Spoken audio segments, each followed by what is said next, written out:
They never meant for anyone outside the Belmont family to see these pages.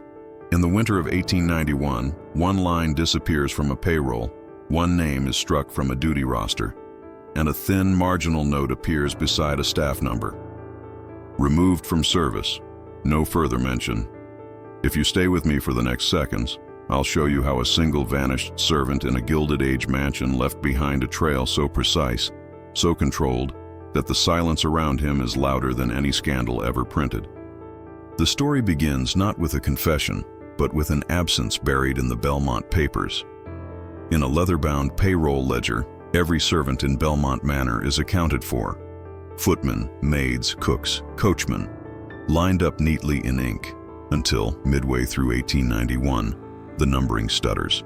Employee 27 is paid in March. Employee 28 is paid in March.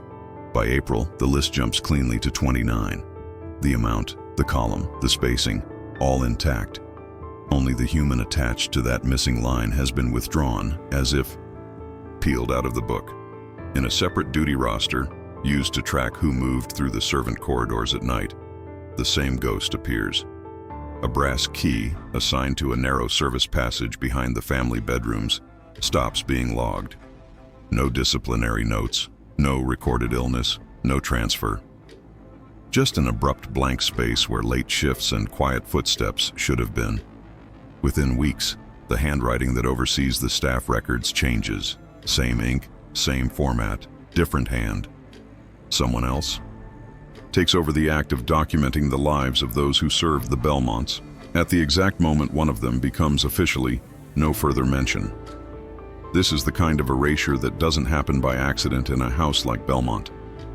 The Gilded Age elite understood that a mansion was more than marble and ballrooms. It was a controlled system. Servants lived in its shadow, moved through its hidden arteries, carried its secrets upstairs and down.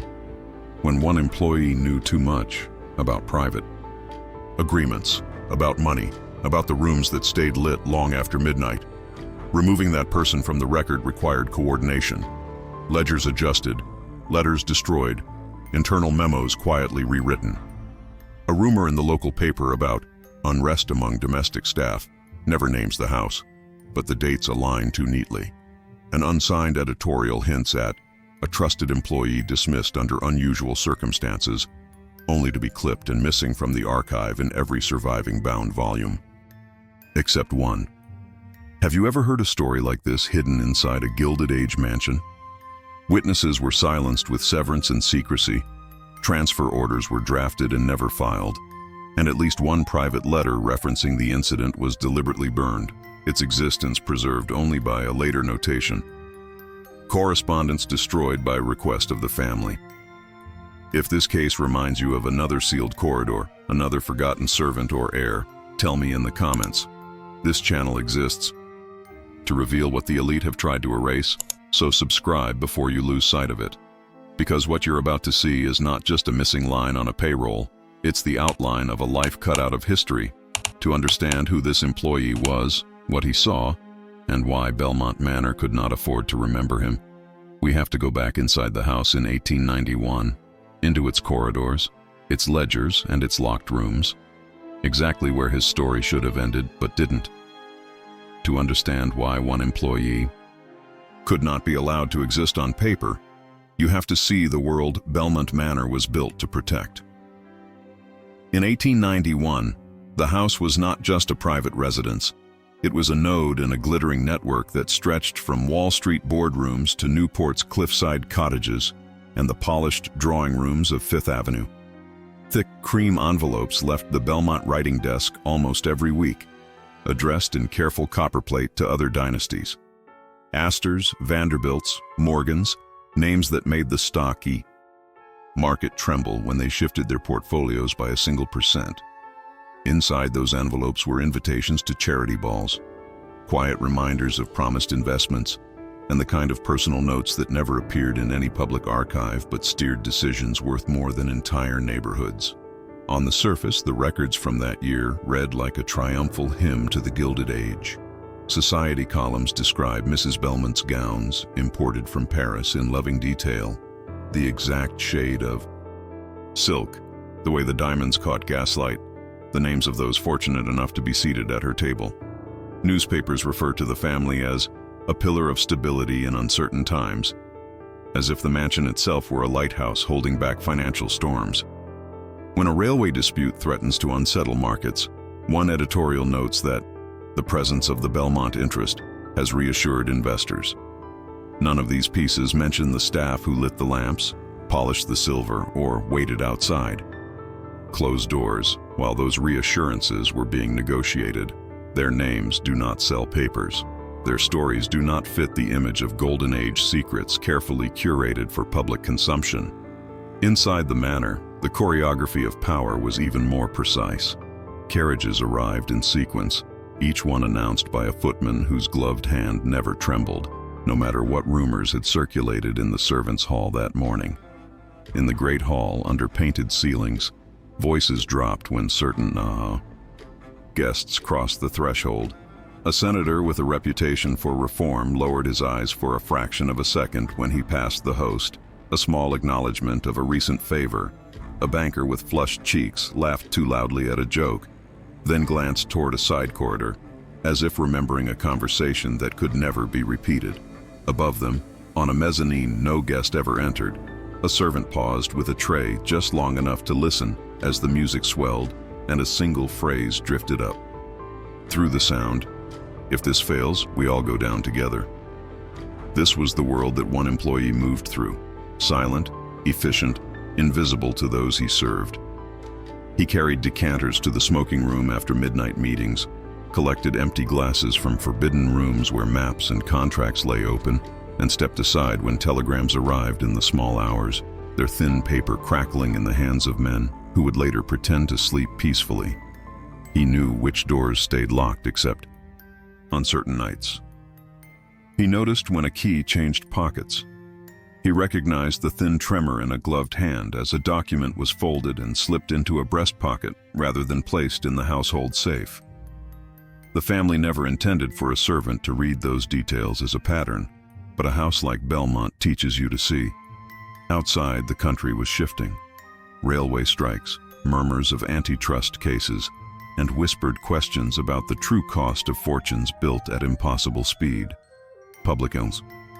Records show congressional hearings where men like Belmont gave carefully rehearsed testimonies, every sentence crafted to protect their reputation. What those records do not show is the parallel narrative inside the mansion. The sudden arrival of sealed crates in the library, the quiet removal of ledgers to a locked study when talk of investigations grew louder, the way certain letters stopped arriving by post and began arriving by hand, passed from coachman to butler with no intermediate trail. When you follow the paper that survives, you see the outline of an efficient system for creating erased records and silent witnesses long before anyone used those terms. Newspapers from that winter praised Belmont charity balls that raised money for hospitals and schools. The same week, an internal memorandum, now brittle and half-faded, records an urgent meeting about exposure risk and possible leaks from within the domestic staff. The memo does not specify what kind of leak. It does, however, bear 3 different signatures, each written with a firm, practiced stroke. One of those signatures belongs to the family's legal advisor, who had no official position in household management. His presence on a document about servants is, on its own, a small fracture in the polished facade. Multiply enough fractures, and a dark legacy begins to show through. Families like the Belmonts did not rely on luck to keep their image intact. They relied on structure. There were unofficial agreements with editors, flattering portraits in exchange for silence on uncomfortable rumors. There were donations timed to coincide with unfavorable headlines about associated companies, pushing unpleasant stories off the front page. There were sudden illnesses that removed key figures from public view when scandals threatened, and equally sudden recoveries once the danger passed. If an investigative journalist began asking the wrong questions, a quiet dinner invitation might appear, followed by access, favors, or, when those failed, a brief but decisive campaign to discredit the reporter. The Gilded Age loved a good story, but it loved obedient stories most of all. And then there was the archive, Down a quieter corridor, away from ballrooms and guest suites, a room no visitor would have reason to enter held the skeleton of Belmont's power. Account books, private correspondence, copies of contracts, drafts of letters with alternative phrasings tested and rejected. It is here that you glimpse the methods that later historians of Golden Age secrets spend their lives trying to reconstruct. Marginal notes suggesting which letters should be burned after copying, penciled lists of newspapers to be watched, small crosses beside the names of employees who require observation. Among them, in a different ink, appears a brief remark next to the number of the vanished servant, present at several late meetings, unavoidable proximity. The words themselves do not accuse. They simply acknowledge a fact. Someone who should have remained a shadow had seen too much light. For a researcher today, opening these boxes is an act that feels almost disloyal, not to the family, but to the version of reality they worked so hard to fix in place. Each new document forces a question. Where does responsible curiosity end and destruction of a carefully constructed image begin? When you find a half-charred letter that still carries enough legible lines to suggest an agreement the public was never meant to know, your hand hesitates before turning the page. A cough in the reading room, a chair shifting behind you, the soft thump of another archive box being set on a table. Ordinary sounds take on the weight of judgment. It feels, for a moment, as if the silent witnesses in these papers are watching you back, asking whether you will finally say what they were never allowed to say. Somewhere amid the invitations, the ledgers and the clipped articles, a pattern emerges around 1891. A spike in private correspondence with a banker facing investigation. A sudden increase in payments to a discreet law firm specializing in reputational damage. A note about reassigning certain keys and duties written in that new, careful hand. The disappearance of one employee number sits at the center of this web like a tiny, almost negligible gap, until you look at what bends around it. Rooms that were once routinely serviced are reassigned. A corridor behind the family's suite is no longer mentioned in the staff schedules. One detailed floor plan, preserved in an architect's portfolio, shows a narrow service door along that corridor. Later copies of the same plan, prepared for insurance purposes, omit the door entirely. You can almost see it if you close your eyes. The polished hallway, the faint smell of cigar smoke from a room that should have been empty, the soft click of a key turning where no key was expected. Someone standing very still in the shadows, tray balanced. Perfectly, listening just long enough to understand that what they were hearing could never be repeated. Years later, all that is left on paper is a missing line, an adjusted plan, and a faint indentation where a name used to be.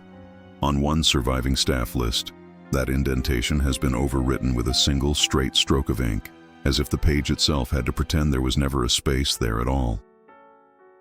The line sits in the middle of the document, quiet and clean, pressing down on everything. Above and below it, like a silence that has lasted far too long.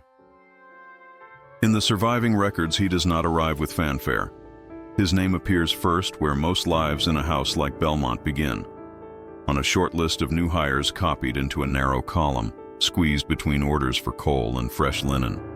The handwriting is brisk, impatient, barely making room for him. No title, no flourish. Just a common name, the sort that could belong to any number of young men arriving in New York in the late Gilded Age, hoping the right staircase might lead to something more than a boarding house bed and a lifetime of factory air. In his earliest mentions, he is attached to simple tasks, cleaning the main stair hall before dawn, assisting with coal scuttles in the colder months, polishing brass where guests would notice if the light hit wrong. On those lines, he exists only as labor measured against hours and wages. The paper gives you no expression, no opinion, only the faint pressure of a pen that had written 100 similar names before. Then slowly, the pattern changes.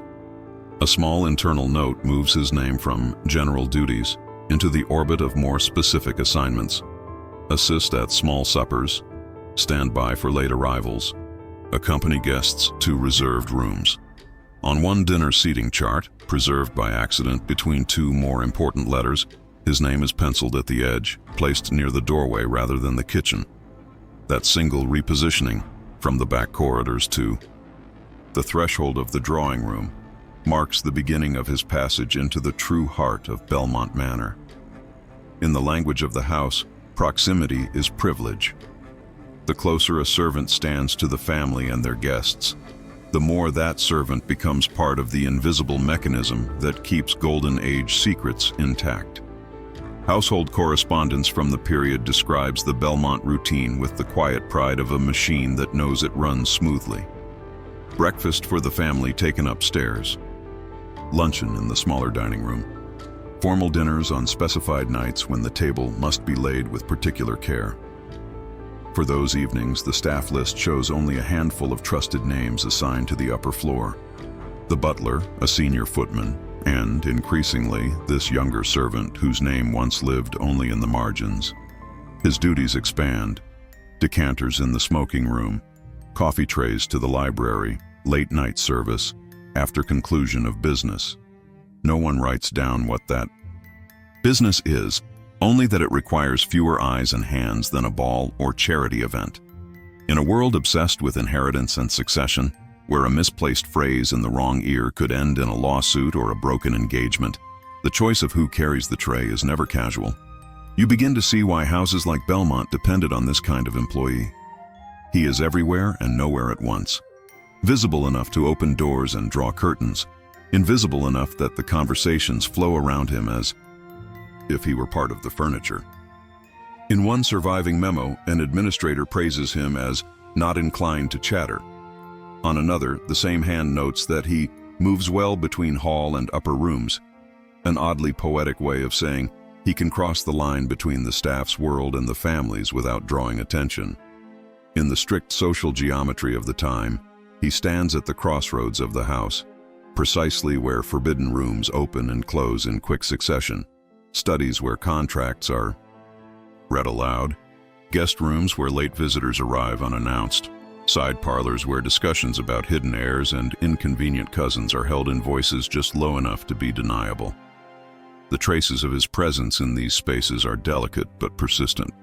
A guest complains in a letter to a friend that the new young man in service appeared unexpectedly in the doorway as Belmont lowered his voice, an annoyance framed as a breach of etiquette rather than a brush with something more dangerous.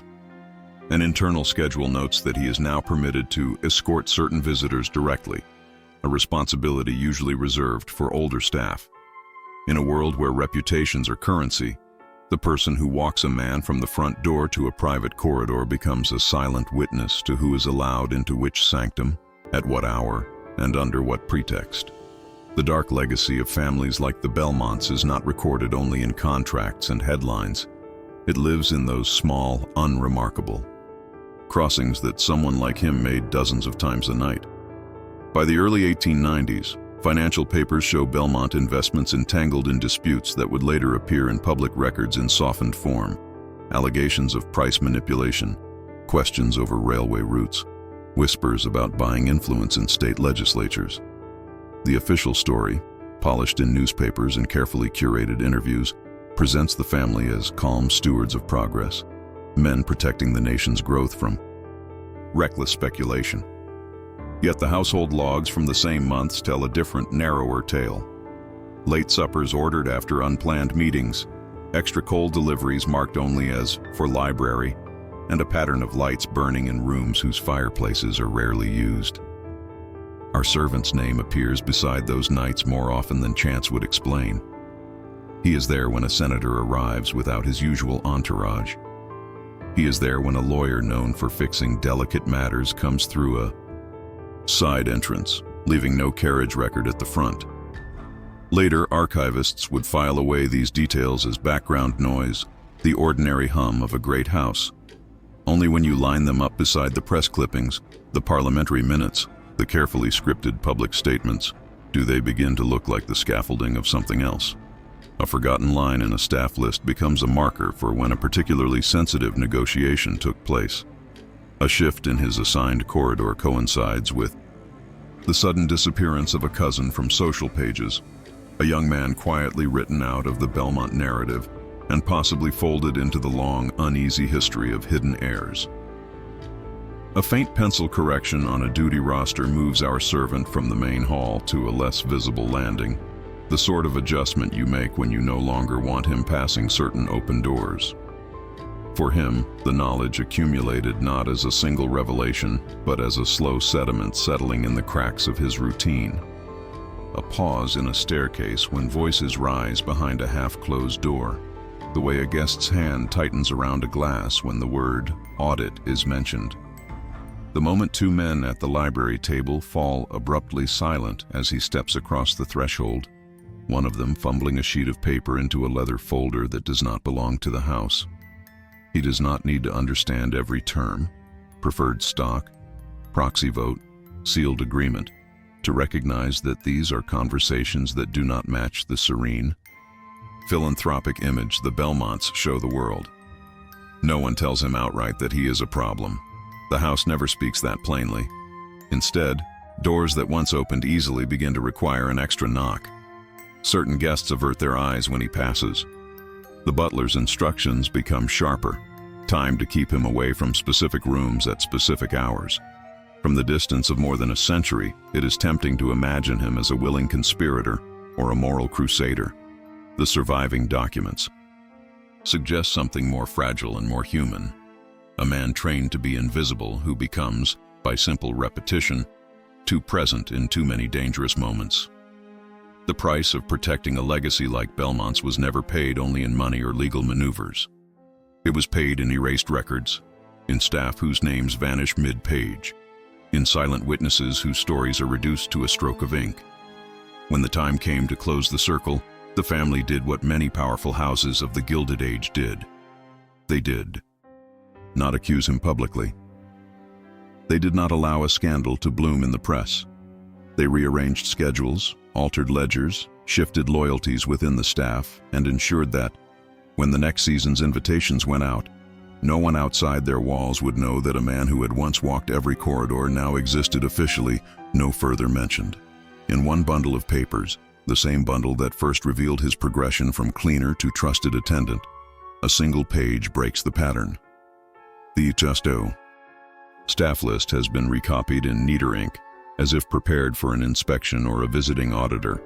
The margins are clean, the columns align perfectly, and every name fits the approved version of Belmont history. Only under a slant of light can you see that, between two lines, something once stood and has been deliberately removed. The surface carries a faint roughness where the nib pressed harder, then changed course. Look closely enough, and the ghost of a letter curves beneath the final correction, a trace too stubborn to vanish completely. The finished document shows only a smooth horizontal mark where a name used to be, a line of ink that, even now, seems to hold its breath, waiting for someone to ask why it had to be drawn at all. The night itself does not survive, only its afterimage. In the archive, it arrives as a narrow cluster of papers that do not look remarkable at first glance, an internal incident report written on cheap, thinner stock than the rest of the Belmonto. Correspondence, a request to repair a particular lock on a door that is rarely mentioned anywhere else, and a neat invoice for replacement china, listing 3 shattered dinner plates from a set usually reserved for smaller private suppers. None of these documents carry a headline that says, "Here is where the story breaks." Instead, they sit together in the same bundle, dated within hours of one another in 1891, forming the outline of a night when the Gilded Age script inside Belmont Manor slipped, just enough for someone like our servant to fall through the gap. The incident report is the most revealing precisely because it tries so hard to say nothing. It speaks of a minor disturbance during late service, guests remaining beyond expected hours, and a brief interruption to standard security patrols. The language is dry, almost bored, but the details align too cleanly with other fragments to ignore. The report notes that 2 members of the household staff were required to assist beyond their usual remit, and names the butler as expected.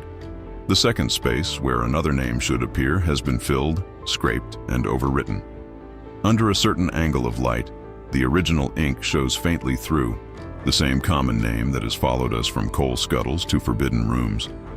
Cross-reference that report with the repair request, and the outline sharpens.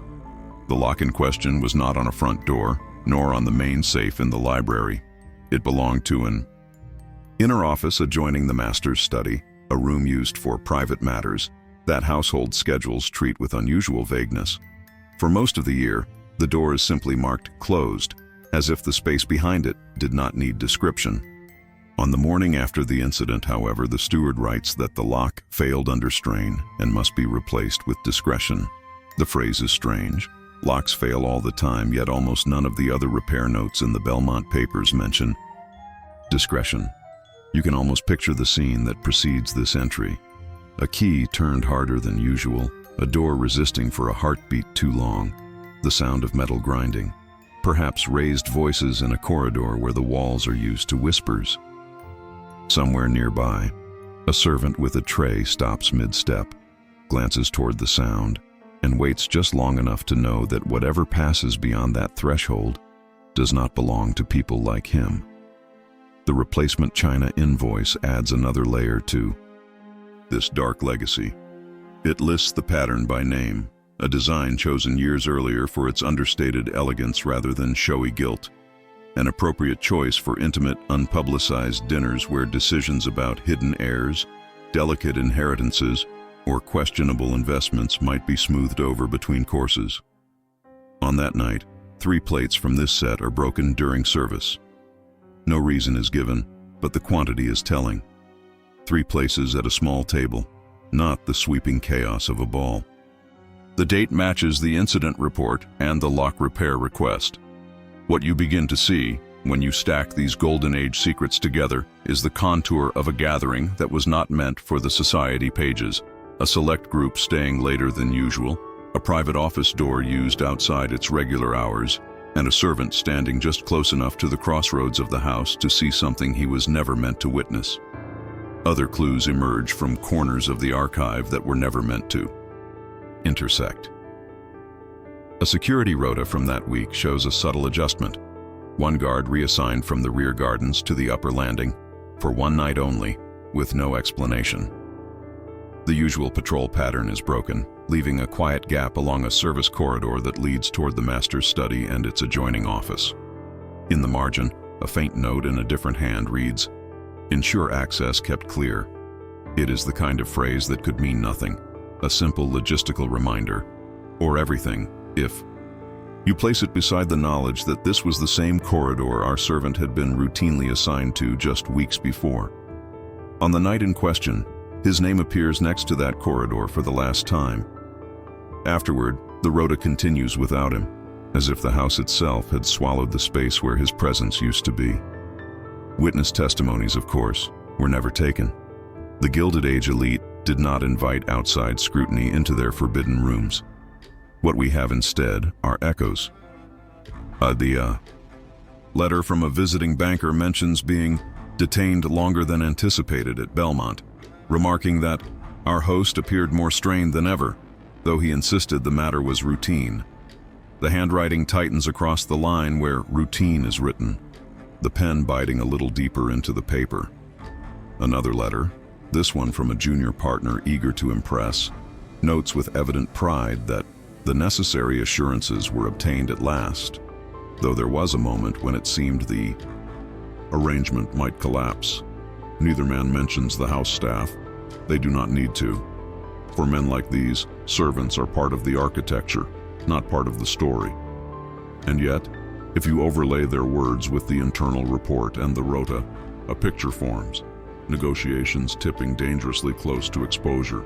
Voices raised in a room that was supposed to contain only calm, and a moment where something, or someone, interrupts the carefully rehearsed performance. You can track the aftermath more easily than the incident itself. In the weeks that follow, the Belmont name appears in the papers with unusual frequency, wrapped in articles about charity donations and hospital endowments. One story praises a new contribution to a children's home, accompanied by a flattering description of Mrs. Belmont's compassion.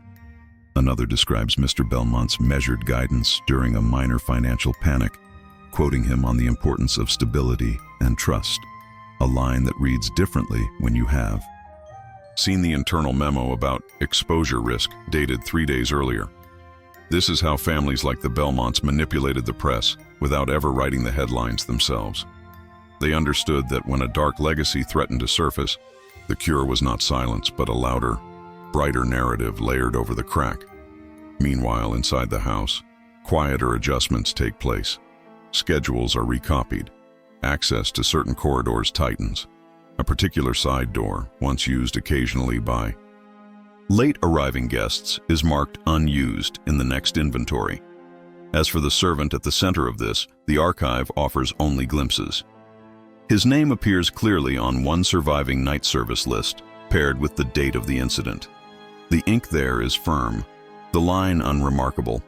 He is simply present, assigned to service in upper rooms and study corridor. The list is folded once, sharply, as though someone intended to file it away and then thought better of it. On the reverse side, in graphite, a short note has been nearly erased. Mind his position. The words are faint enough that you could miss them entirely if the light falls wrong. It is the last time his name is written out in full. Subsequent documents that should include him do not. Where his presence is required for continuity, wages, meals, room assignments, the space is bridged with generic language, or, more tellingly, left blank. In a world built on records, the absence becomes its own kind of testimony, a silent witness to a decision taken behind doors that do not appear on any public blueprint. From a distance, it is easy to imagine that night as loud and catastrophic, but the paper trail suggests something else. A series of small, precise misalignments. A guest who lingers by the office door long after coats should have been called. A lamp left burning in a room that is usually dark by midnight. A tray rattling more than it should as it is set down. China sliding just enough to strike the tables. Edge. A key turning twice instead of once. A shadow in the corridor that does not move away quickly enough when the voices inside rise from calm discussion to something sharper. For a man trained to pass unnoticed, standing in the wrong place at the wrong second would have been enough. Not a confession, not a dramatic discovery, but a momentary overlap between the hidden machinery of power and the one pair of eyes in the house that could not be allowed to connect all the lines. By the time the archivist in the present reaches the bottom of this stack, the pattern is impossible to treat as coincidence. An internal report that refuses to name what went wrong. A broken lock on a room tied to the most private strands of Belmont influence. Fragile shards of china from a set reserved for conversations that never reached the press. A security rota bent just enough to create a blind spot in the very corridor our servant was known to walk. And finally, that service list with his name, folded and smudged, the graphite warning barely clinging to the paper. Years later, after the house has changed hands and its blueprints have been redrawn for new purposes, a single iron key from the era is found in a box of miscellaneous items, its tag browned with age. The word on the label is written in the same careful hand as the old rotas, but the room it names cannot be located on any surviving plan of Belmont Manor. It hangs there in the mind like a door that should exist, leading to a space the records insist was never there at all. Damage control at Belmont did not begin with raised voices. It began with paper. The first ripples appear in a stack of internal memoranda drafted in the days after that misaligned night in 1891. The stationery is the same cream stock embossed with the family crest, but the tone shifts. Where earlier notes talk about menus and schedules, these carry phrases like reorganization of personnel, necessary adjustments in discipline, and clarification of expectations regarding conduct within the property. The sentences are clipped, almost mechanical, as if each word has been weighed for how it might look if ever read in court. Names are sparse. Our vanished servant is not mentioned directly, but a list of staff affected by changes includes several people who happened to work that same late shift. Footman, a maid assigned to the upper corridor, even a junior member of security whose route was altered that night. Their fates are summarized in 3 verbs: Transferred, dismissed, reassigned. The ink sits heavy on those lines, as though the pen pressed down a fraction harder when writing them. Parallel to these household papers, another set of documents begins to move through a different set of hands downtown.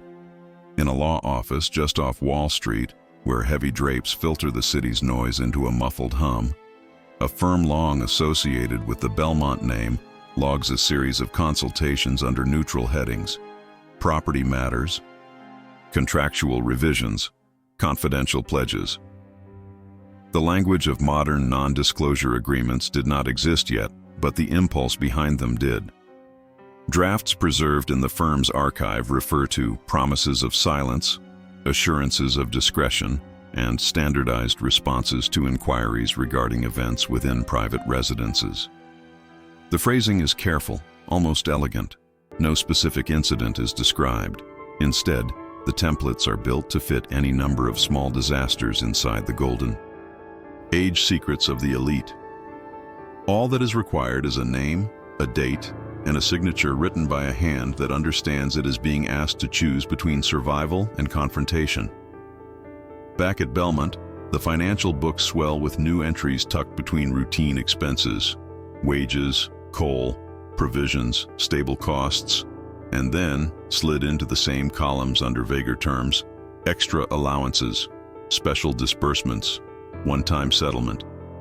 The amounts are just large enough to suggest something beyond a holiday bonus, yet small enough to vanish in the broader ledger of a house sustained by Gilded Age capital. One line notes a payment to a former housemaid in consideration of services rendered. Another lists a sum directed to a relative of one of the dismissed footmen, marked only as support. None of these payments are repeated. They flare briefly and disappear, leaving behind numbers that sit uneasily beside the official story of a family renowned for principled charity and spotless generosity. You can almost picture the exchanges these figures conceal. Envelopes passed across small tables in back rooms, hands resting a moment too long before letting go, eyes fixed on the floor as conditions are clarified in low, even voices. The logic is brutally consistent. In a world built on reputation and inheritance, the cost of protecting a legacy is measured not just in lawyers' fees and newspaper subscriptions, but in the quiet removal of those who have seen too much. A fresh round of staff references is issued, uniformly bland, describing former employees as having left of their own accord or being no longer needed due to restructuring. None mention the night that required a lock to be replaced and plates to be recast. A few letters of inquiry from prospective employers survive, asking whether these men and women are reliable or sound of character. The replies, often unsigned, speak politely of no cause for formal complaint, while never quite encouraging a new position. It is a delicate form of banishment, not a direct condemnation, but a faint shadow that follows a name wherever it goes. Beyond the house, the machinery of influence turns quietly. Editors who already owe favors to families like the Belmonts receive carefully timed visits. Over brandy and private clubs, conversations drift, almost casually, toward the value of preserving public trust in the stability of our great houses. A rumor about unrest among servants that might have grown into a scandal is preempted by a flattering feature on Belmont philanthropy.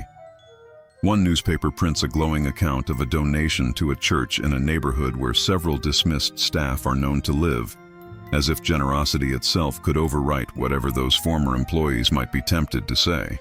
In the margins of one editor's notebook, a small annotation appears next to the Belmont name. Solid, no troublesome leaks. The judgment is as much about silence as it is about money. Reading these papers now, long after the house has changed hands and the last of its witnesses have been buried, you can feel the weight of the question that hung over every closed-door meeting in that period. Knowing what had happened in those forbidden rooms, would anyone have dared to speak? A butler whose career depends on references, a maid supporting siblings far from New York, a young man whose entire livelihood is tied to the goodwill of employers who can make or unmake him with a sentence? The records do not answer. They show only gestures. signatures slightly more cramped than usual, small blots where a pen hovered too long, names that vanish from both household lists and public directories within a year. The dark legacy of Belmont is not just in what was done, but in the way it ensured that those who knew the most became, over time, the quietest silent witnesses of all. And at the center of this carefully managed storm stands our servant, the employee who knew too much. Removing him from the payroll is only the first step. The memoranda about reorganization erase his presence from future schedules. The legal templates make it easier to neutralize any attempt to speak. The extraordinary payments suggest that someone, somewhere, received money in exchange for a promise never to describe what they saw when a pattern broke inside those corridors. Yet the archive betrays a lingering unease. On one internal summary, probably prepared for the family's own review, a clerk has written, "Matter contained." The word contained is struck through once and replaced with resolved. The original verb remains legible beneath the correction, like a throat clearing that cannot be unsaid. By the time this chapter of the story closes, the man himself has been pushed to the edges of the record, first blurred, then nearly erased. What remains is not his voice, but the echo of the effort required to silence it. Altered routes, reworded letters, tightened contracts, carefully placed kindnesses designed to bind mouths shut. The house keeps standing, the newspapers keep praising. The golden age, at least on paper, remains bright. Only deep in the boxes, on a staff sheet recopied for accuracy, does the true cost surface. A single name has been ruled out so firmly that the ink has bitten into the paper, leaving a shallow groove. Held up against the light, the line becomes a thin, dark scar, cutting across the page where a life used to be. By the time Belmont's lawyers had finished smoothing the surface, the most delicate work still remained. Not removing a man from the house, but removing the house's memory of him. That work does not appear in any dramatic confession. It appears in the way paper is rewritten. Early payroll ledgers from 1891 show a familiar sequence of staff numbers, each anchored to a name and a monthly wage. Our servant sits there among them, his line as ordinary as any other. Then, in a later volume, copied out in a neater hand, for clarity, the same month reappears with the numbers subtly renumbered. The gap where his name once stood has been closed, as though the household accounts could be pulled tight like a drawstring. The arithmetic still balances. The columns still add up. Only the human being who once occupied that line has been folded into the margins and pressed flat. In the staff books, the erasure is even more deliberate. Earlier editions list him in a specific position, assigned first to general duties and then to the more sensitive work we've already traced: evening service, study corridor, private suppers. His name appears in the index beside a page number, like anyone else's. But in copies produced after the troubling night, the index runs clean without him. The page that once described his role now jumps from one servant to the next, as if the house had never hired an extra pair of hands at all. To a casual reader, nothing is missing. To anyone who has seen the earlier version, the silence is deafening. This is how Golden Age secrets were protected, not just by guarding forbidden rooms, but by tightening the narrative so that no one outside the family could even ask the right questions. The few places where his name survives are telling precisely because they were not meant to. On one internal memo, his full surname has been replaced with an initial, leaving only a faint ghost of the original letters visible beneath the darker correction. The ink spread slightly where the pen lingered, creating a small, shapeless bloom that covers part of the line. In another book, a spill has conveniently fallen across a column that would have shown his assignments for a crucial month. The stain is old, its edges feathered by time, but it stops just short of the names above and below his. A page torn neatly from the binding of a service roster leaves behind the shadow of handwriting on the stub, the tail of a letter, the top of a number, fragments that refuse to align with any remaining entry. None of this proves guilt in a legal sense. It does, however, reveal a pattern. When a servant became a problem for a house like Belmont, the ink itself was enlisted to finish the job. If you look beyond Belmont to other Gilded Age estates, the pattern repeats in unsettling ways. Mansions in Newport and along Fifth Avenue show similar scars in their archives. Employees whose names appear during periods of quiet crisis and then vanish, their lines compressed out of later copies. Their existence reduced to initials or vague references. In some houses, the same methods used to conceal hidden heirs or inconvenient relatives, rewritten genealogies, missing baptismal entries, photographs with faces blurred or cut away, were redirected towards staff who had become dangerous silent witnesses. The logic of inheritance and succession, so crucial to the elite, bled into the way they curated memory itself. If a person threatened the continuity of the story learned to spit them out. Archivists who work with these materials today understand that they are never reading neutral history. They are reading curated memory, curated forgetting. Public records, censuses, city directories, court filings can sometimes catch the flicker of a man like our servant at the edge of Belmont's shadow. A lodging house entry here, a work application there. But inside the private books, the ones kept in locked cabinets within locked rooms, his erasure is almost complete. Pages that should carry his signature do not. Lists that once wrapped around his presence have been retyped, recopied, polished. The house on paper returns to being the perfectly ordered organism that society columns love to describe. A place without leaks, without missteps, without servants who knew too much about its forbidden rooms and its dark legacy. And yet, total erasure is harder than it looks, even for those who controlled railroads and newspapers. A careless clerk leaves one ledger uncorrected in a lower drawer. A duplicate staff list, meant only as a working copy, survives with his name intact while the official version drops him. When these fragments are laid side by side, the seams show. The signature that should not exist does. The payroll number that jumps in one volume flows smoothly in another. The ink blot that claims to be an accident aligns too neatly with the very line that threatened the story. It is in these small misalignments that the truth of Golden Age secrets lives, not in grand revelations, but in the way someone once pressed too hard with a pen while following instructions they would never be allowed to explain.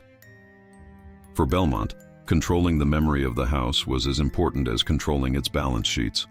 A reputation could survive a bad investment more easily than it could survive a story about a servant who overheard the wrong conversation and disappeared. The price of protecting that legacy was paid in altered records, in books recopied. Late at night, under the supervision of men who smelled faintly of tobacco and fear, in photographs retouched so that certain faces blurred when held up to the light. One surviving image from the period shows the household staff arranged on the back steps. Maids, footmen, a cook in her apron, the butler in his formal black. Between two figures, there is a narrow space where another body clearly once stood. The angle of shoulders on either side makes room for him. The pattern of shadows expects him. But the man himself is gone.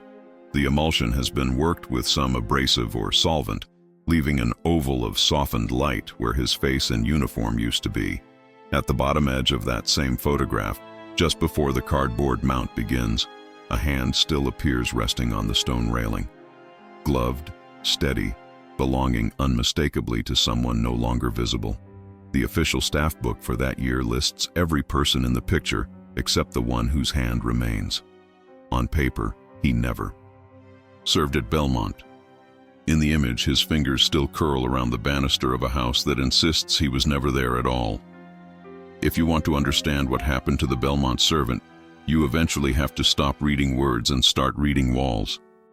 The paper trail thins, so the investigation turns to something the family never expected anyone to study so closely: the bones of the house itself.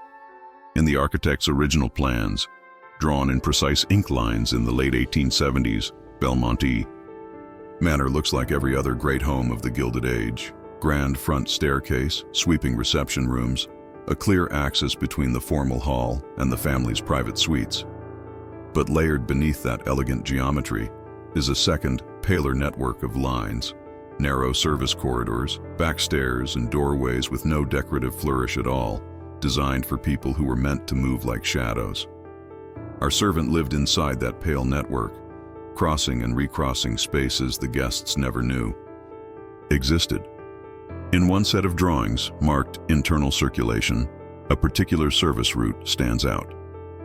It begins in the heat and clang of the basement kitchen, threads up a tight back stair, then runs along a corridor pressed between the family's bedrooms on one side and a block of smaller windowless rooms on the other, marked simply as office and records. This is not the library anyone would be shown on a tour. This is an interior spine, a protected strip of space where the house is true. Paperwork moved. Ledgers, private letters, files that never needed to see the light pouring in through ballroom windows. The same drawings show small alcoves where a tray could be set down, where a man might pause for just long enough to hear the difference between ordinary household business and golden age secrets that should never have escaped those walls.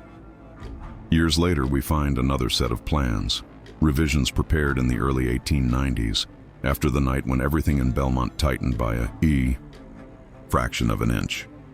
The ink is darker, the labels more bureaucratic. Public rooms stay almost identical. Guests would have noticed if those changed.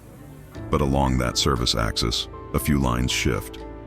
A doorway that once connected the back stair to the inner office is now marked with a small annotation in the margin. Access restricted.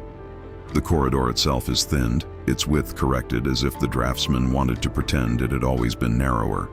Next to one door, the same one whose lock we know was replaced under strain, a note appears in tight script.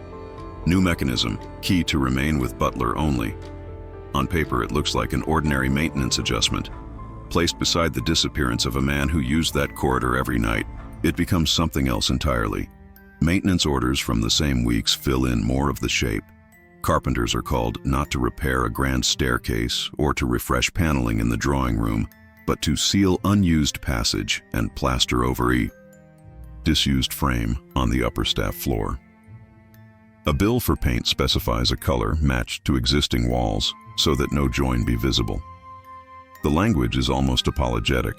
The house must look as if nothing had ever been there. We know from other estates of the period that this was common practice. When a route became too risky, because it allowed staff to pass too near forbidden rooms, or because a particular hidden heir or visitor needed absolute protection, walls were thickened, doors removed, alcoves erased. Architecture became a tool of control, another way to manufacture silent witnesses and erased records without ever writing the order in plain words. If you walk these halls in your mind, following that service path as it existed before 1891, you can trace the moment when the servant at the heart of this story moved from safe invisibility to dangerous proximity. A tray in his hands, he climbs the back stair, turns left instead of right, because that is what the rota has always required. Ahead, a plain door to the office stands not quite shut. Light spills across the floorboards in a line just wide enough to catch the toes of his boots. Voices on the other side lower suddenly, not because they have heard him, but because a word, inheritance, investigation, exposure, has landed too heavily between them. It would take only a second for the rhythm of that night to change. A pause in his step, a glance toward the gap, the small, unplanned overlap between his route and the most protected conversations in the house's dark legacy. What makes these architectural blind spots so unsettling is how quietly they were rewritten afterward. Later insurance diagrams of Belmont omit the inner corridor entirely, smoothing it into a rectangle of unbroken wall. A printed brochure from the early 20th century, produced when the family flirted with opening parts of the manor for charity tours, includes a simplified floor plan where only grand spaces appear. The path that once carried a young man past forbidden rooms has been edited out as if it never existed. And yet, in one rolled blueprint at the bottom of a box, a thin pencil cross still marks a tiny rectangle in that same spot, with a single word beside it: door. The final copy, meant for public eyes, shows only plaster and paneling there, clean and perfect. But under the archivist's lamp, the earlier line refuses to vanish. like a closed mouth in the house itself that has been trying for more than a century not to say what lies on the other side. The file surfaces where no one was supposed to be looking for scandal at all, inside a box of routine Golden Age paperwork, nestled between inventories of silverware and receipts for coal. It is thinner than the others, bound with a ribbon that has left a faint groove in the stack beneath it. The cover carries no title, just the house crest and a date from late 1891, written in a hand that appears elsewhere only on more harmless reports. Inside, the first page is read like any ordinary administrative note. References to recent disturbances, questions concerning staff procedure, the need for internal clarification. But the language tightens as you move down the lines. Phrases like interrogatories of informal nature and conflicting versions of the occurrence begin to appear, edged with caution. Certain words are struck through once and rewritten more vaguely, as if someone sat with a pen hovering over the page, aware that this document might one day outlive everyone it describes. The cast, though never assembled in one room on paper, becomes clear in the correspondence that follows. The house administrator writes first, his ink darker, his sentences heavy with the stiff politeness of a man caught between loyalty and liability. He describes speaking with those present on the evening in question, noting that some accounts omit essential moments, while others include details best not recorded in a permanent form. The family lawyer replies in a different hand from his Wall Street office, the script more fluid, the tone colder. He advises that all such conversations be kept strictly conversational, avoiding phrases that could be construed as admissions. Where the administrator mentions the missing servant directly, the lawyer's response cuts the name down to initials, then to the party in question, as if reducing the man on the page might shrink his impact in the corridors of Belmont. Somewhere in the middle of this exchange, a third voice enters. The heading on his letter is not a firm or a company, but a single surname followed by inquiries, the kind of discreet, almost invisible practice that thrived in the undercurrent of Gilded Age cities. His language is the most precise and the most unsettling.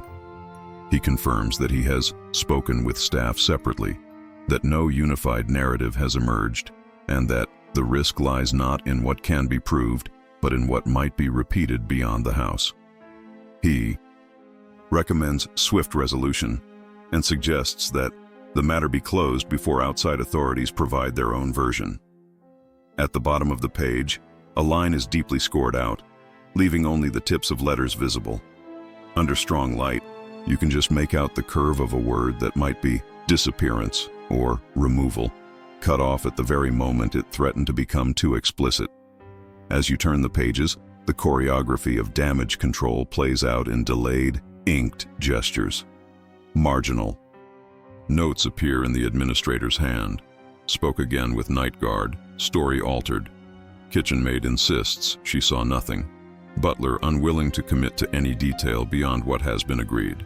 The lawyer underlines the phrase "what has been agreed" in a later copy, adding in the margin, "all statements to conform." This is how internal inquiries worked in houses like Belmont. They were not about finding truth, they were about containing it. A man who vanished after walking the forbidden route is never described as lost, harmed, or dismissed. He is referred to instead as no longer present, no longer in service, no longer relevant to the ongoing stability of the house. The words stack like bricks in a wall, sealing the gap where his story ought to pass. Every so often, the paper betrays the strain of what it is being asked to carry.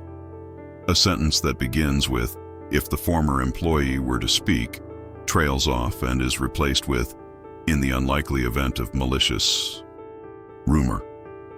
A paragraph that once mentioned responsibility now uses unfortunate circumstance. The ink of the original phrasing shines slightly differently where it has been scraped and overwritten, like a scar beneath makeup. At one point, the administrator writes, "We must ensure that future generations do not encounter this matter in any form." A line quickly amended to, "We must ensure that this matter does not disturb the ongoing operations of the household." The first version is still, There, ghosting under the second, a confession of intent the letter was never meant to show. Seen from the distance of archives and catalog numbers, this file is both small and enormous. It never leaves the confines of the house and its representatives. No court is notified, no coroner called, no notice placed in the papers. But within these few pages, you can feel the full weight of the Gilded Age machine pressing down. The same people who could reshape markets and influence legislation apply their skills to managing a scandal that never officially occurred. They know which editors to invite to dinner, which charities to fund at precisely the right moment, how to flood the public record with reassuring stories of Belmont benevolence. Yet here, in this quiet sheaf of paper that was supposed to stay buried, their control slips just enough for a contemporary reader to glimpse the shape of what they feared. And this is where the question turns back on whoever opens the file now. You, sitting in a silent reading room more than a century later, hear the faint rustle of other researchers' pages, the distant creak of a cart rolling down the aisle. Between your hands lies a record of interrogations that never reached a courtroom, of versions of a night that were forced to align so that a house could go on presenting itself as intact. Knowing what these letters imply, about the servant who walked through forbidden rooms, about the routes sealed and the lives rearranged, would you be content to close the folder, retie the ribbon, and let Belmont keep its story? Or would you mark the lines where a name used to be, the paragraphs that sweat under their corrections, and start to speak the version no one in that office, in that era, was ever allowed to put into print? Because at the very back of the file, tucked behind a blank sheet meant to look like the end, one last page remains, a carbon copy so faint it's almost illegible, bearing a single sentence and a single stroke of ink drawn straight through the servant's name, as if the final act of the inquiry was not to understand him, but to ensure that officially he had never existed at all. If you were to follow only the newspapers, you would swear that nothing whatsoever went wrong at Belmont in 1891. The bound volumes from that year open with the soft crackle of old glue, releasing column after column of comfortable praise. In January, a society page describes a winter ball at the Belmont residence, where the Gilded Age shone at its most refined, noting the way the chandeliers caught the light like frozen rain. Guests are listed by name, dressmakers by city, jewels by provenance. There is no mention of guards changing their routes, of a lock that would soon be wrenched hard enough to fail, or of a servant whose quiet presence had begun to trouble the house. Later in the year, when the internal memoranda speak of reorganization and incidents within the property, the public record smiles back with stories of charity.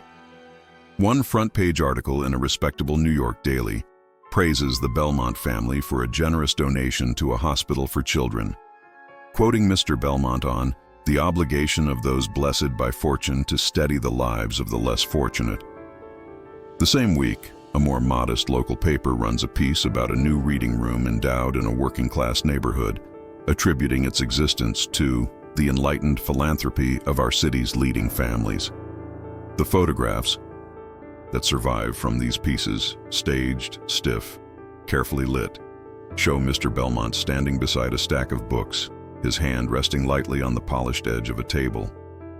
There is no hint in his posture that, inside his own house, a file is being compiled about conflicting testimonies and a man who has ceased, on paper, to exist.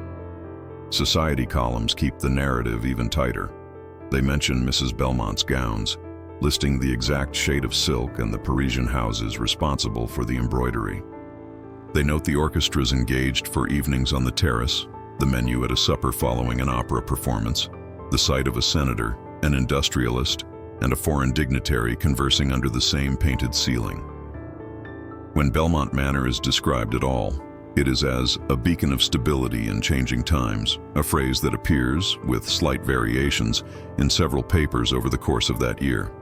No reporter alludes to staff unrest, to a missing servant, or to any disruption of the smooth choreography that made such luxury possible. The silence is not accidental. It is the product of a network. Families like the Belmonts understood that reputation in the Gilded Age was as tangible a commodity as steel or coal. Their investments did not stop at railroads and banks. They extended into the editorial rooms of newspapers and magazines. A favorable profile might be secured by underwriting a struggling paper, by arranging exclusive access to a high-profile event, or by quietly purchasing advertising space at key moments. Editors knew which houses made their jobs easier and which could mobilize their peers against them. A rumor about a disturbance involving domestic staff at a certain address might be mentioned in a draft, then crossed out in blue pencil before the typesetters ever saw it.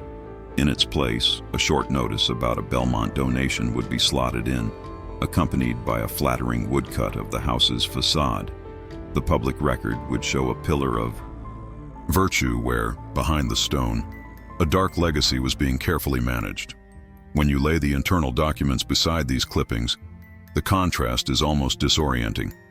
On one side, letters discussing interrogatories of informal nature, margins where questions about a servant's last known movements have been scraped away, architectural plans annotated with access restricted along the very corridor where he used to pass.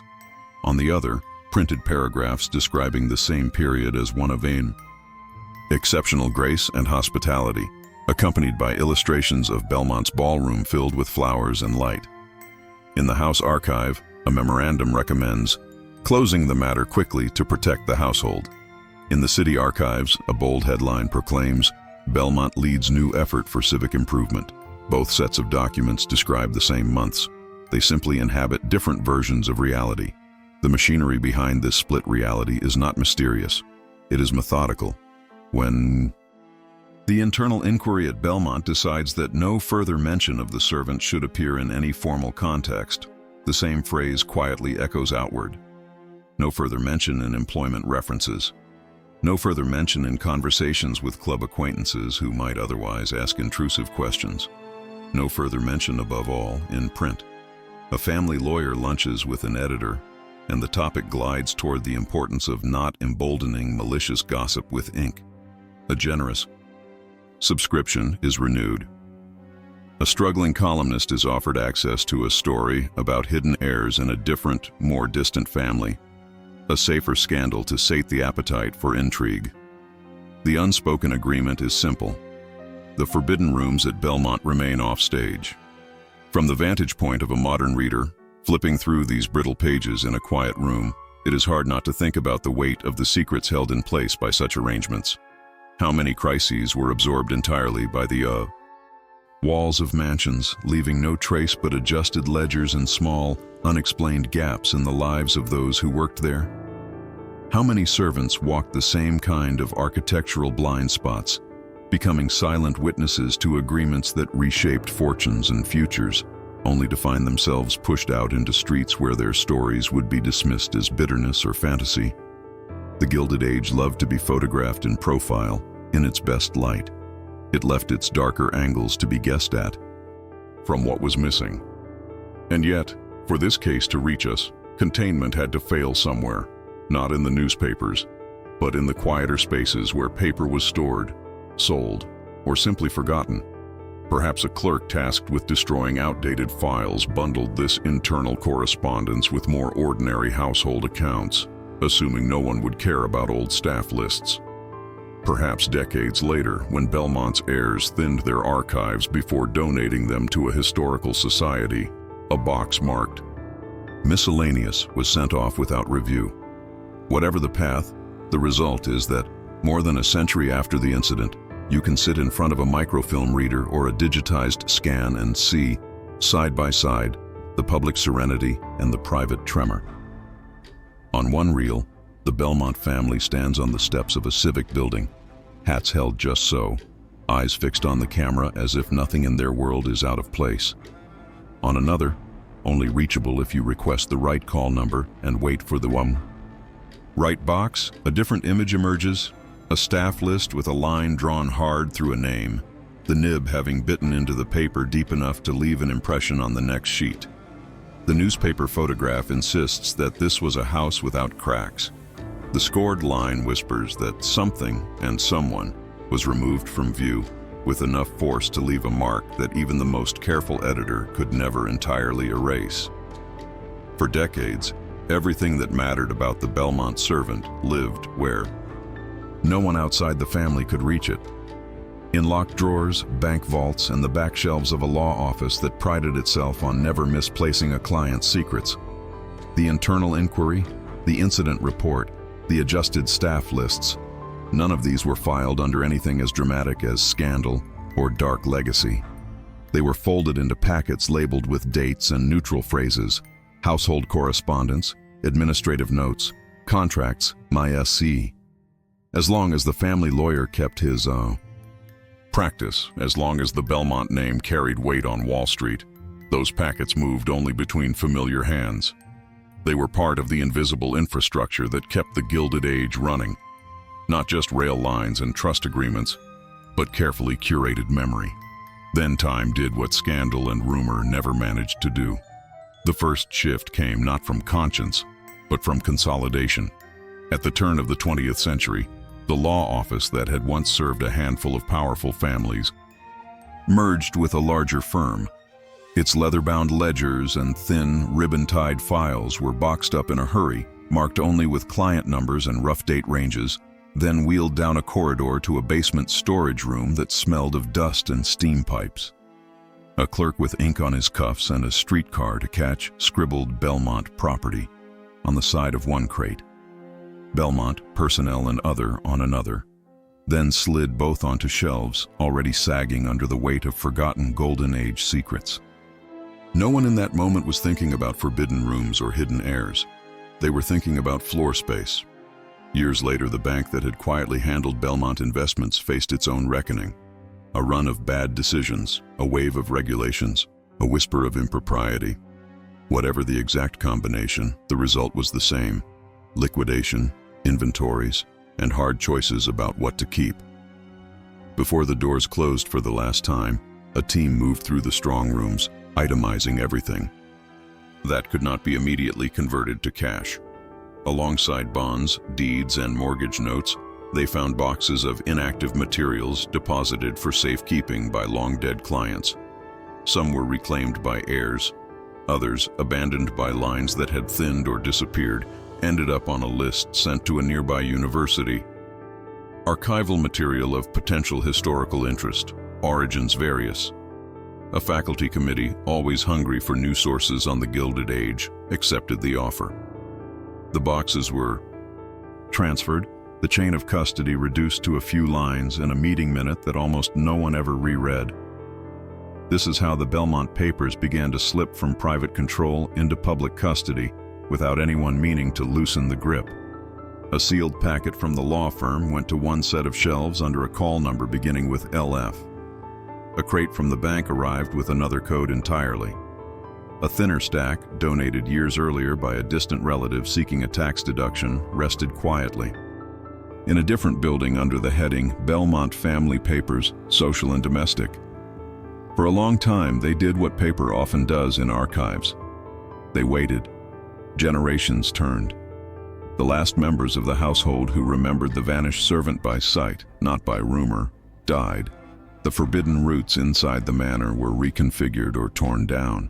But in boxes labeled with years and generic subjects, the traces remained.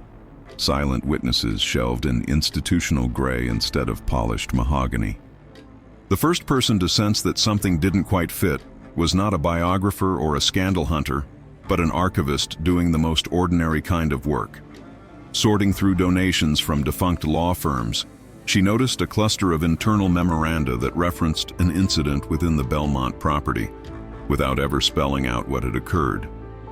The language was precise and evasive in ways she recognized from other crisis files. Informal interrogatories, necessity of resolving matters internally. No further mention in external communications. On another day, in another building across campus, a colleague processed a different set of documents, a run of staff lists and payroll ledgers from the same family, rescued from a bank's storage during liquidation. He flagged them as useful for research on domestic labor in elite households, then paused at a page where the numbering jumped and a line bore the faint scar of erased ink. For years, these oddities stayed in separate mental folders. Archivists see anomalies all the time. Names crossed out, pages missing, reports that trail off just when they become interesting. It took time and a series of small coincidences for the threads to converge. A graduate student tracing the careers of servants in Gilded Age New York requested the Belmont staff books and found herself squinting at mismatched lists. One volume in which a young man's name appeared beside evening service, another revised version where that same "you" line had been renumbered out of existence. She mentioned the inconsistency over coffee to the archivist from the law firm collection, who remembered the vague references to an internal incident. On a different floor, the bank papers revealed maintenance orders about restricted access and replacement of mechanism in a house that, on public blueprints, seemed perfectly serene. Slowly, the case of the vanished employee began to take shape, not as a dramatic revelation, but as a series of echoes that refused to cancel each other out. Here, in the law office file, was the lawyer urging the Belmont administrator to keep all inquiries strictly conversational. There, in the bank's inventory, were payments labeled as special disbursements, coinciding with a sudden burst of staff reorganization. In the family's own donated papers, a photograph of household employees on the back steps showed that strange gap where a figure clearly once stood, his hand still resting on the stone railing, although his face had been worked out of the emulsion. Any one of these might have been dismissed as a curiosity. Taken together, they started to look like a coherent pattern of erased records surrounding one man who had walked too close to the house's hidden spine. As more boxes were processed, the pattern tightened. A slim folder from a former Belmont banker, long retired, contained copies of correspondence about stabilizing public perception after an unspecified issue involving domestic arrangements. The same folder held a clipping packet of society columns from 1891, each full of praise for Belmont charity and elegance, each utterly empty of trouble. The archivist penciled PR management in the margin of his notes, then added, almost as an afterthought, see also internal incident file, LF 1891 Bell.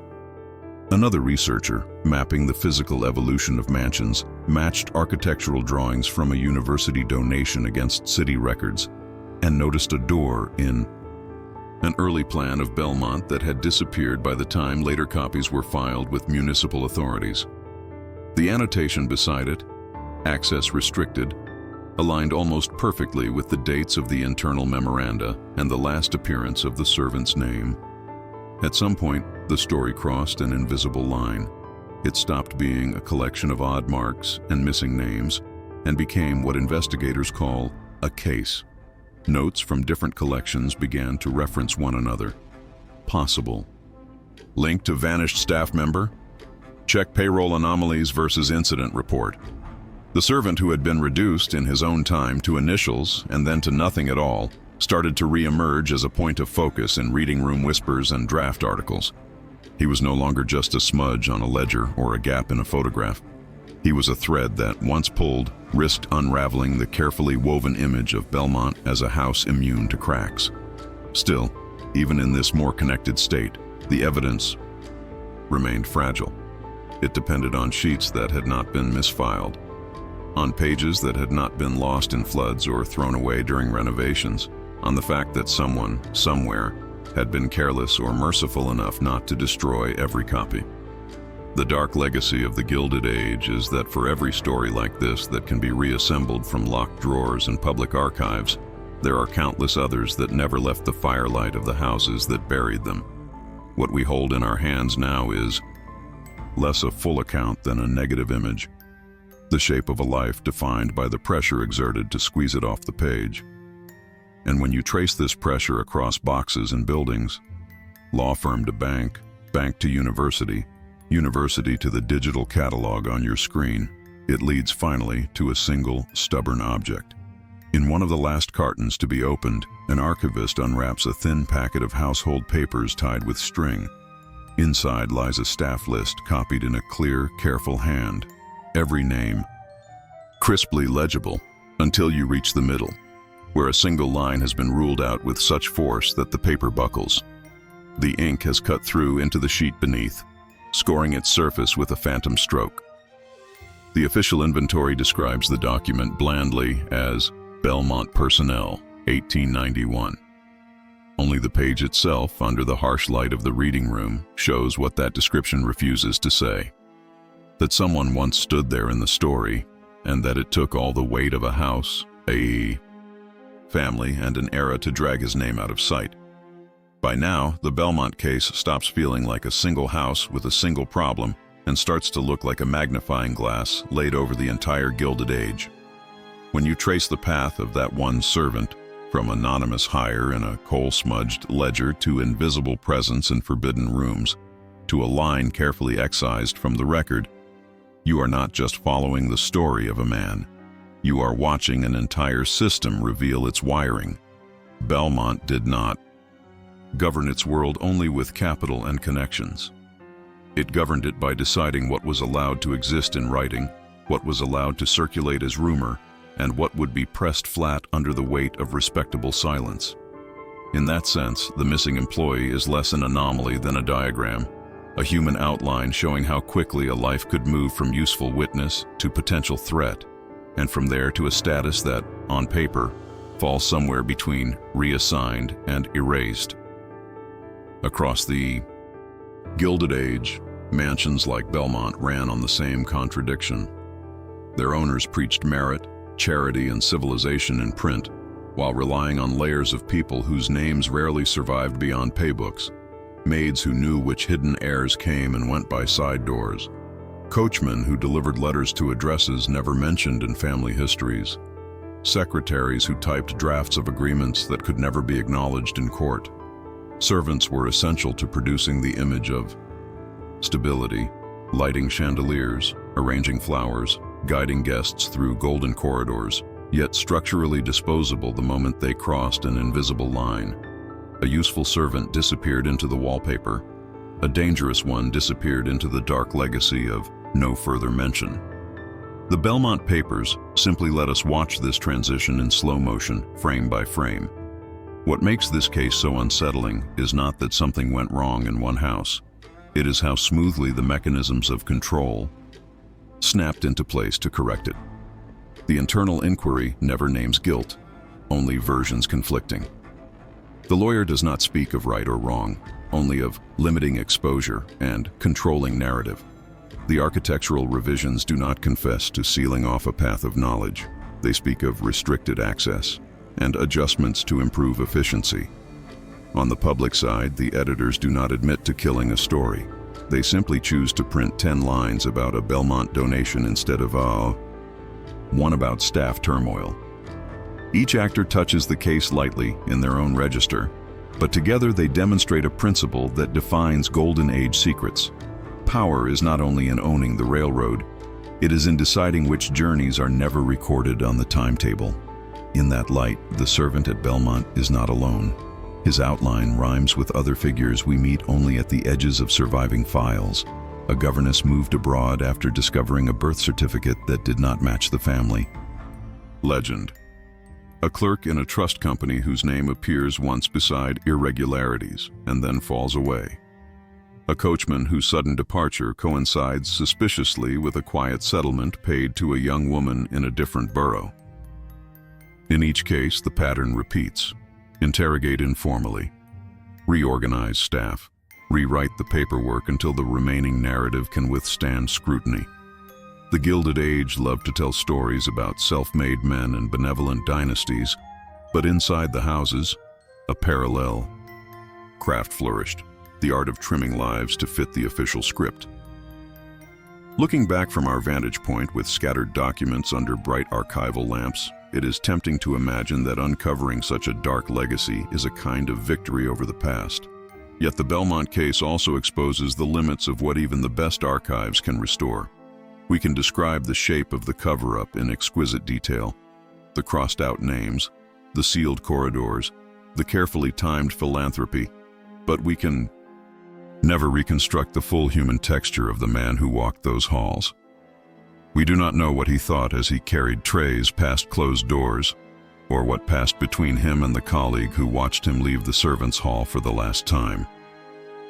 The logic of succession, of inheritance, of reputational management did not just remove him from the Belmont records.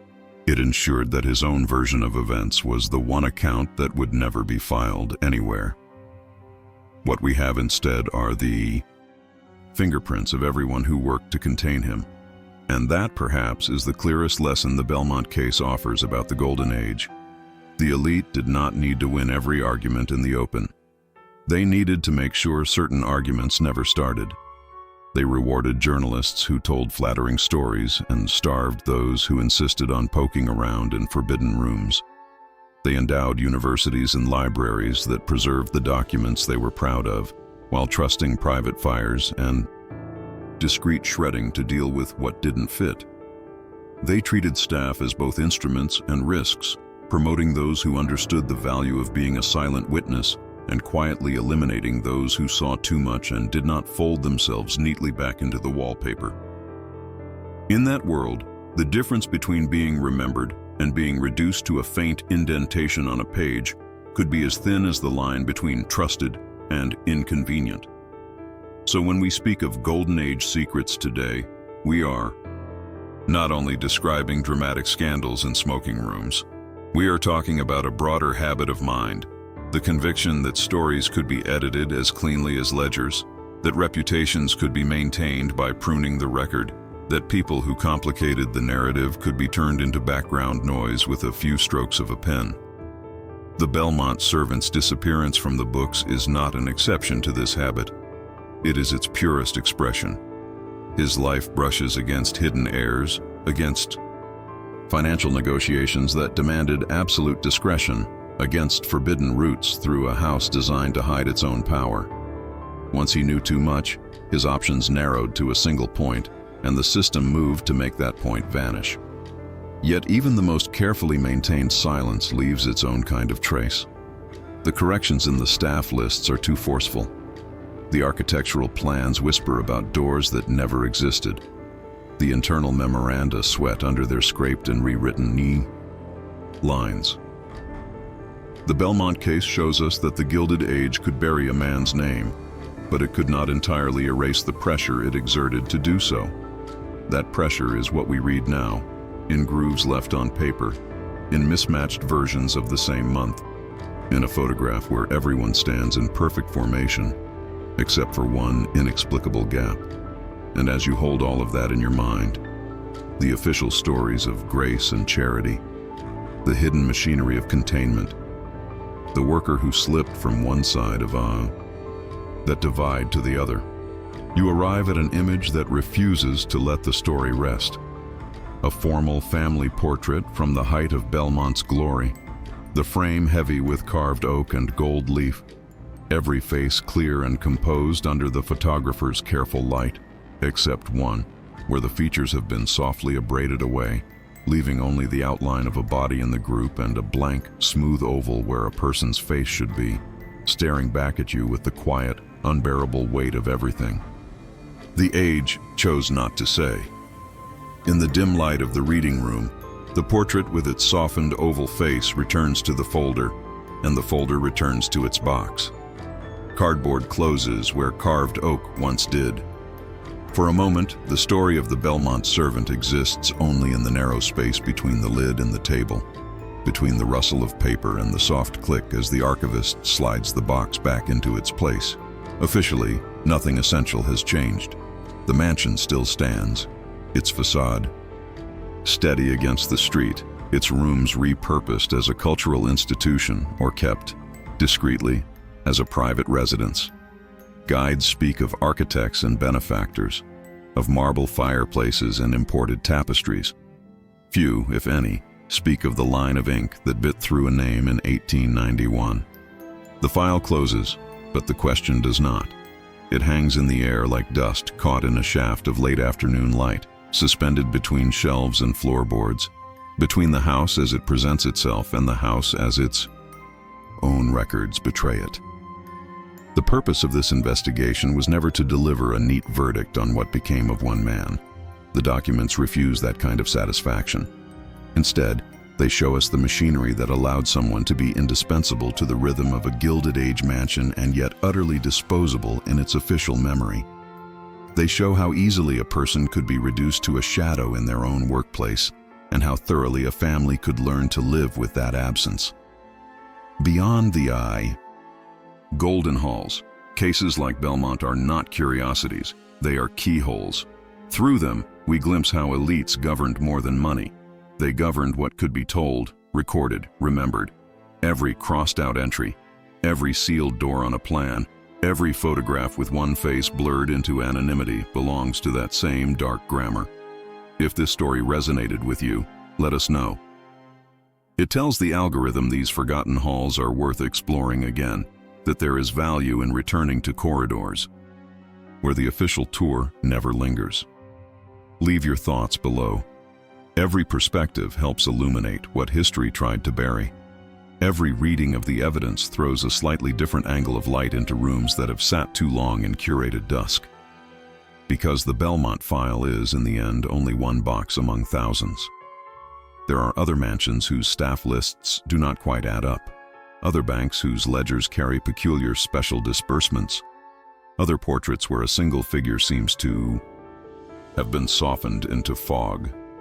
If you wish to remain with us as we unseal those drawers and follow those faint tracks through paper and stone, subscribe so that you're here when the next sealed door finally opens. And if you're willing to step deeper into the shadows, beyond this case and into the next set of forbidden rooms and hidden airs, the next chamber awaits, just out of sight, behind another carefully labeled box and another impeccable facade. Some secrets survive only because those who feared them left no one to tell the truth. The question that lingers, as the lights dim and the corridors of Belmont recede into silence, is whether this is the end of a story, or merely the point at which, after a century of being erased, it has finally begun.